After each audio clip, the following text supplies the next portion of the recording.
วันนี้เราจะมาเล่าเรื่องราวความรักอมตะของชาวไทยใหญ่กันนะครับ เป็นโศกนาฏกรรมที่เรียกได้ว่าถูกจารึกเอาไว้ในธรรมชาติรอบตัวเราเลย ตั้งแต่เสียงนกที่ร้องไปจนถึงดวงดาวที่อยู่บนฟ้า เคยสงสัยกันไหมครับว่าเสียงร้องแสนเศร้าของนกตัวเล็กๆตัวหนึ่งเนี่ยมันจะกลายมาเป็นตำนานรักที่คนเล่าขันกันแบบไม่รู้จบได้ยังไงกัน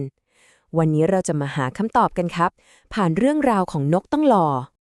เอาล่ะครับตำนานบทนี้เนี่ยมันเริ่มต้นขึ้นที่เมืองเชียงตงครับที่นั่นมีชายหนุ่มคนหนึ่งชื่อว่าขุนสามลอคือเรียกได้ว่าเพียบพร้อมทุกอย่างเลยนะทั้งหล่อทั้งรวยแต่ชีวิตของขุนสามลอเนี่ยมันก็ไม่ได้ง่ายขนาดนั้นนะสิครับ เพราะว่าคุณแม่ของเขาที่ชื่อว่านางกันทการหงส์ได้เลือกคู่ครองไว้ให้แล้ว นั่นก็คือนางอูแปม แต่ว่าหัวใจของขุนสามลอเนี่ยเขาดันไปมอบให้กับผู้หญิงอีกคนไปแล้ว ซึ่งก็มีชื่อคล้ายกันอย่างไม่น่าเชื่อเลยนะครับ คือนางอูเป่ม ทีนี้จะทำยังไงล่ะครับ เพื่อหนีจากการแต่งงานที่ตัวเองไม่ได้รัก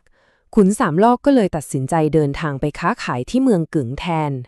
แล้วก็ที่เมืองสวยๆแห่งนี้เองครับที่พรหมลิขิตได้นำพาเขาไปเจอกับรักแท้ของเขา นั่นก็คือนางอูเปมหญิงสาวที่สวยมากๆแล้วที่เมืองกึ่งนี้เองครับความรักของทั้งคู่ก็เบ่งบานสุดๆเลยพวกเขาตกหลุมรักกันแต่งงานกันแล้วก็ใช้ชีวิตอยู่ด้วยกันอย่างมีความสุขมากๆเลยนะครับทุกช่วงเวลานี้เต็มไปด้วยความหวังแล้วก็ความฝันถึงอนาคตที่สวยงามที่รออยู่ข้างหน้า เวลาผ่านไป4 เดือน นางอู่แป้มก็ตั้งท้องครับ ทั้งคู่ก็เลยตัดสินใจว่าเอาล่ะ ได้เวลากลับไปบ้านเกิดของคุณสามลอแล้ว พวกเขาก็หวังนะครับว่าข่าวดีเรื่องกำลังจะมีหลานเนี่ยจะทำให้แม่ของคุณสามลอใจอ่อน แล้วก็ยอมรับในที่สุด แต่ว่าสิ่งที่รอพวกเขาอยู่ข้างหน้าเนี่ยมันกลับโหดร้ายเกินกว่าที่ใครจะจินตนาการได้เลยครับ พอทั้งคู่กลับมาถึงบ้านเท่านั้นละครับบรรยากาศมันเปลี่ยนไปเลย ความโกรธแค้นของแม่สามีที่ลูกชายตัวเองขัดใจ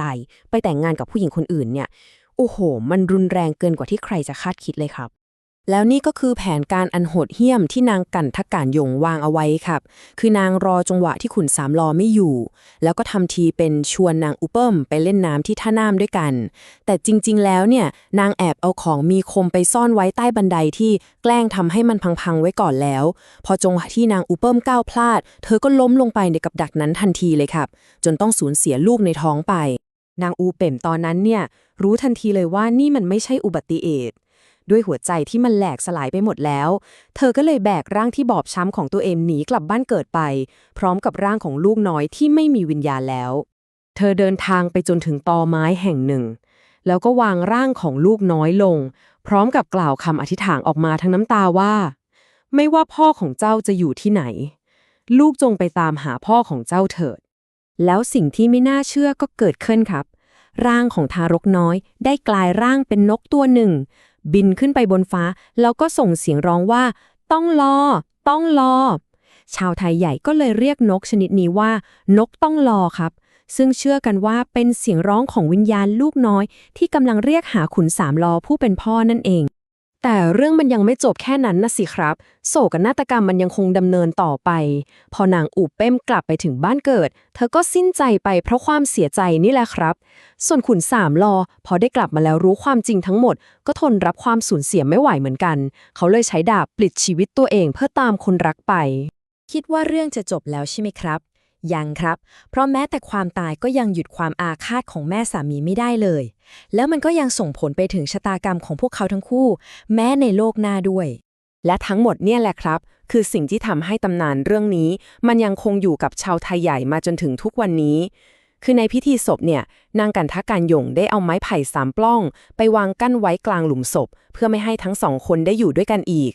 ซึ่งชาวไทยใหญ่ก็เชื่อกันว่าดาวสว่าง2 ดวงบนฟ้าที่เราเห็นที่มันมีดาวเล็กๆ3 ดวงขั้นอยู่ตรงกลางก็คือดวงวิญญาณของคุณสามลอกกับนางอูเป้มที่ถูกไม้ไผ่นั้นกั้นไว้นั่นเองครับแล้วพอรวมกับเสียงร้องของนกต้องรอที่เรายังคงได้ยินกันอยู่จนถึงทุกวันนี้ก็ยิ่งทำให้เรื่องราวนี้ถูกเล่าขานสืบต่อกันมาแบบไม่เคยจางหายไปไหนเลยสุดท้ายแล้วเรื่องที่เราเพิ่งได้ฟังกันไปเนี่ยมันเป็นแค่นิทานเป็นตำนานหรือว่าเป็นเรื่องจริงของหัวใจที่เคยเกิดขึ้นกันแน่แต่การที่สถานที่ต่างๆแล้วก็เสียงของนกต้องลองมันยังคงมีอยู่จริงก็อาจจะทำให้หลายคนเชื่อว่า นี่คือเรื่องจริงที่ถูกจารึกไว้ในธรรมชาติ เพื่อรอให้เราได้รับฟังนั่นเองครับ